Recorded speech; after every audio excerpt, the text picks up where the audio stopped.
tu as accès à une consolation surnaturelle. Vous savez, un des objectifs de la prière, c'est pas encore une fois tout d'abord de faire monter en priorité nos besoins vers Dieu. La prière, c'est pour d'abord nous transformer à l'image de Jésus-Christ, comme Jésus l'a montré lui-même sur le mont des Oliviers, alors qu'il priait, il a été transfiguré, ça nous change nous. C'est pour qu'il soit fait sur la terre comme au ciel, c'est sa volonté. Sa prière, c'est pour réellement également amener à ce que ses promesses se réalisent. Mais la prière, également, un des objectifs de la prière, c'est de nous donner accès à sa consolation. Le Saint-Esprit qui a été envoyé s'appelle le consolateur. Jésus a dit, mais il est avantageux pour vous que je m'en aille, car si je ne m'en vais pas, le consolateur ne viendra pas. Le consolateur, l'esprit de vérité qui doit venir.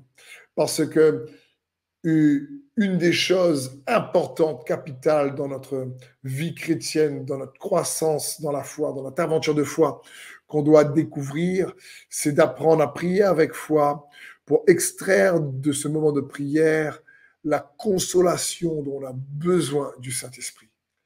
Parce que lorsqu'on n'arrive pas à avoir accès à retirer la consolation de notre intimité avec Dieu, on va chercher à trouver la consolation ailleurs.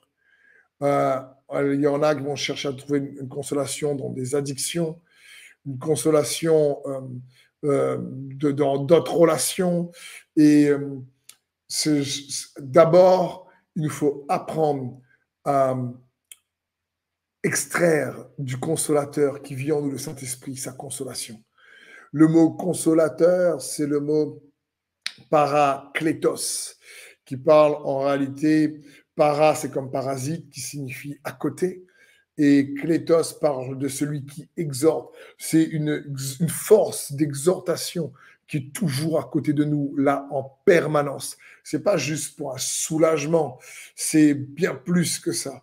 C'est, quelle que soit la peine, la souffrance, le déficit, le manque émotionnel, spirituel, l'intimité par la foi, par le moyen de la prière que Dieu nous donne avec le Saint-Esprit, c'est de nous permettre d'apprendre à extraire notre consolation du consolateur. C'est pour ça que Jésus a dit, c'est un avantage, une consolation intérieure, surnaturelle.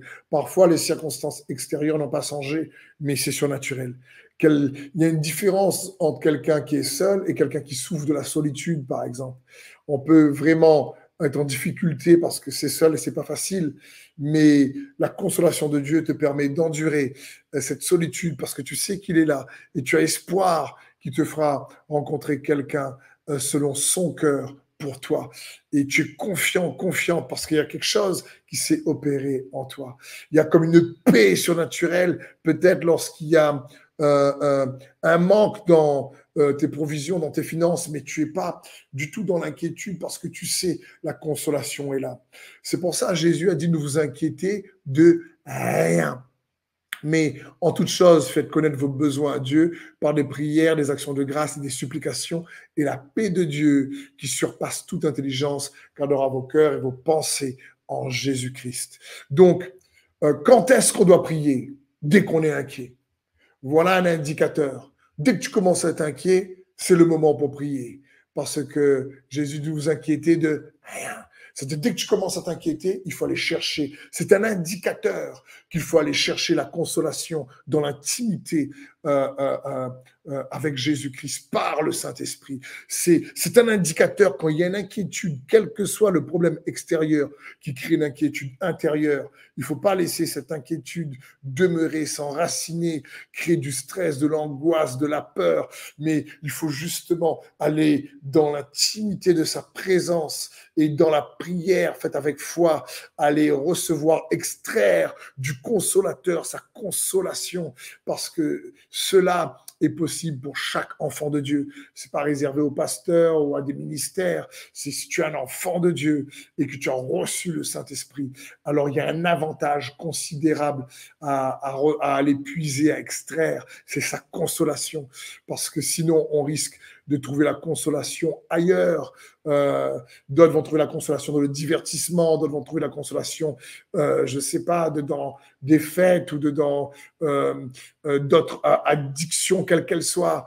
Et ces consolations-là, apportent un soulagement, mais ne guérit pas le cœur. Alors la consolation du Saint-Esprit, c'est une opération de cœur. Elle nous guérit de l'intérieur et elle nous permet, même si la situation extérieure n'a pas changé, elle nous permet pas uniquement de nous réjouir dans le Seigneur, mais d'être consolés dans le Seigneur. C'est ce que Dieu nous a accordé par Jésus-Christ, par le Saint-Esprit qui nous a été envoyé.